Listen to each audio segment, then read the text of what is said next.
dal leen ak jàmm ci AGT News chaîne bi leen di jox xibaar yi wér te wóor abonné leen ngir dara bañ leen a raw.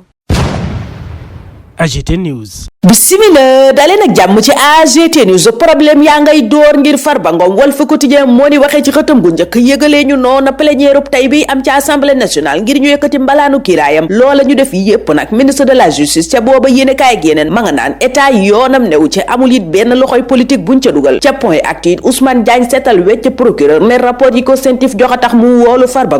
Ngom mi lee fa gis waa Fuuta wër ko ngir jàppale ko yéene kaay bi ne mobilisation bu mag la ñu amal démb ca añam ñoom ñamu bokkal APR moom Farba Ngom ak mbokki boppam ca boobaleb yéene kaay moom Farba Ngom mu naan lii du lenn dudul acharnement danu maa singali waaye tey laa gën a taxaw ngir xeex Moussa Bocar Thiam ne nguur gi fi ne daa war a xam lenn mooy ñun pare nañu ngir joxe lépp def lépp daj lépp ngir Farba Ngom du teg tànk kaso Amadou Mame Diop di yeesal jàppale président Macky Sall ak APR yépp ci Farba Ngom jàppale googa Pape Malick Ndour dëggal ko ne acharnement la te kenn du bàyyi Farba Ngom képp muy xeex bi lépp xeex Abdou Karim Sall ne waxuma la dara sax waaye dossier bi dafa vide dara newu ci amul lenn lu ñu mën a toppee Farba Ngom waral mu ne lii dul lenn lu dul singali ak xooxatal sa wujj ci wàllu politique Farba Ngom moom ca révélation ne bàyyi naa lépp ci loxol sama borom yéenekaay bi ne veillée d'arme moo amoon démb ca kër Farba Ngom ay mbokki boppam ak mbokki politique am ñépp a taxaw fas yéene koo jàppale ci lii ñu jàpp ne nguur gi def ko bëgg a teg te du dëgg du yoon Vox Populi ne moom kay méga rassemblement wa amoon démb ca dëkku Farba Ngom di añam ca moomaleb ndaje moom Farba Ngom mu ne lii xew tey nag ñépp teg nañu ci seen bët te leer na ñépp it ne du leen lu dul wàllu politique waral source aane Farba bande les muscles ndax nee na ca boobaleb journal ak yeneen pare na ngir xeex laas moom gis ne APR takku na ba dëgër bande les muscles ngir fas yéene jàppale Farba Ngom lii quotidien jàpp ca ne la déclaration du Fouta est actée tax le quotidien ne APR bataille dans le nord yéene kaay bi ne parti Macky Sall baa ngay xeex ca bët gànnaaru réew ma ngir jàppale Farba Ngom mooma nag Moussa Bocar Thiam a ngay waat ca boobaleb journal ne du dem kaso journal bu Madiambal Diagne bi xamal ñu it ne sécurité bi yokku nañu ko lool ca département bu Matam ñu fekkati Moussa Bocar Thiam ca l'indépendant fa Farba Ngom ay contre attaqué mu ni moom avocat ba nekkoon it ministre mu ne Ousmane Sonko na xam ne balay tëj Farba Ngom ñoom ñépp dana leen tëj Sud Quotidien moom gis ne Farba mooma téye nab noo yem mobiliser Fuuta gépp ndax tey jii lan war a yëkkati mbalaanu kiiraayam ca assemblée nationale moom député bi ca Les Échos mu ne nag républicain la respecté na justice ndax loola la ma Macky Sall jàngal waaye militant yetee woon démb Fuuta yéene kaay bi ne fu ne lañu jóge bari lool mer it ba futu wax ne Farba Ngom mii kenn du ko laal te it balay kenn koy yóbbu kaso daa wax lu set waxtu woowa Les Échos yëgal ñu ne Tabaski Ngom ak Mor Gueye moom kaso lanu fanaan bi mooman ba ma jiite woon APROSI yéene kaay ba ne la ko tey dem kaso mooy 90 millions yim joxe nib caution L'Observateur ak Libération yi di yeggee ñu booba lépp xabaar ñu des ca Libération mooma dañu xamal ne dig dóor na ci Air Sénégal yéene kaay bi ne carnage financier ba fa am ci yorinu Air Sénégal booba la dig bëgg a lijjanti journal ba ne waaye naka la enquête ba door rek tegagum nanu loxo kenn gannaaw plainte directeur général bu bees bi yéene kaay bi ne ci billet avion yi ñu jagleel personnel bi maanaam ña fay liggéey rek ñaar téeméeri millions gaa yi sàcc nañ ko ca ci mbiram West African Energy gi ñuy toppee Samuel Sarr Libération ñuy xabaar ne expert judiciaire ba daa taaye en pièce rapportu Mazars bi maanaam lépp lu rapport ba taqal Samuel Sarr waxoon expert judiciaire bi justice mujjee jël daal dina koy faxas ba mu set juróom-ñetti poñ yenne woon ca boobaleb rapport yépp yéene kaay ba ne expert ba ragg na ca deru Samuel Sarr waral ay avocat dugal geneen càkkuteef ngir ñu may ko bàyyib négandiku maanaam liberté provisoire lii quotidien moom naanu Moustapha Diakhaté léegi tey mu libre ndax jeexal na penam waaye yéene kaay booba ne tey la gën a taxaw tayit la gën a pare ngir janoo nguur gi fi ne Macky Sall mi jiite woon nguur gi fi jóge moom yor baa ngi nuy xabaar ne club citoyen pour la justice et la paix ma ngay wéy di sàkku ci président Bassirou Diomaye Faye ñu indiwaat Macky Sall ci réew mi moom ak ñi mu àndaloon defi tojaange maanaam ñu extradé ko moom ak i complice am ñu ne loola nag mënta ñàkk ngir lijjanti njombe yii xew ci Sénégal def kati ñaawteef ña defoon njombeeg songu hôtel Riu Baobab L'Observateur ne teg nañu loxo cerveau ba yéene kaay bi ne kooka nag ab indiku gendarmerie la woon la ko daaneel mooy xibaar ya tukkee ca caméra de surveillance hôtel ba yeneen juróomi braqueur yéene kaay bi ne ñoo ngi leen bett ñuy nelaw boori juróomi waxtu ci fajar maanaam 5 heures du matin keneen ka ñu teg ko loxo ca place bu Ngazobil journal bi dellusiwaat ci rëbb gi leen gendarme yu brigade de recherche bu Saly doon rëbb ci ndimbalu waa Thiès Nianing ak Joal ñi leen def renfort journal booba noppi ca loola dinu nettali dàqante ak soqante bali fetel gu metti gi doxoon diggante agent yi OCRTIS ak ñu bokk ci ab gangu trafiquant de drogue waxtu woowa réew mi quotidien ak yeneen yéene kaay dinu xabaar ne bracelet électronique yi ña ngay wéy di ko takkal ñi am lanteeg yoon journal bi ne juróomi juróomi téeméer ak juróom benn fukk ak ñaari détenu jotagum nanu ca loola nag bokk ci liy wàññi ni kaso yi feesee Le Soleil it ci kaso yi fees yooye la xëy ne l'excès qui fait tâche yéenekaay bi xabaar ñu ne fanweeri kaso juróom-ñaar yi ci Sénégal fukki junneeg ñeent yu teg téeméer ak ñeent fukk ak juróom-ñaari détenu ña nga ca ci foo xam ne ñeenti junneeg juróom-ñeenti téeméer ak ñaar fukk ak ñeent képp la war a def rëbbum koppar gi ñu sàcc gi état di def jamono ji muy reddition des comptes ak traque des biens mal acquis Robert Bourgi ca Walf Quotidien ma nga naan état na ca dem ba sës na xeex corruption waaye it bépp koppar bu mu jàpp ne dañu ko sàcc nanu ko delloosi Yaya Jammeh ma jiite woon Gambie Vox Populi ñuy xabaar waxtu woowa ne yëgle na ni dana dellu ca bopp parti ba dellu it ci réew ma tiis gi Sénégal yendoo démb it yéenekaay yu bari daanaka xëy nanu yeggeenu ko muy génn ko àdduna Madior Diouf mi làqu bi mu amee juróom-ñetti fukki at ak juróom leneen lu tiis li dal ci kaw réew mi it Vox Populi yeneen yéenekaay ne mooy génn nit gi ñàkk bakkanam ca mbir ki laan ndax fièvre Crimée Congo laas ne ñaari cas confirmé fièvre hémorragique Crimée Congo am na ca Kaffrine googa yéenekaay bi ne wàññi nañu it juróom fukki nit ak benn yoo xam ne ay cas contact lañ ñu taxaw ca loola ñun ñaanal leen kendal ak jàmm dig daje ëllëg incha allah. AGT News.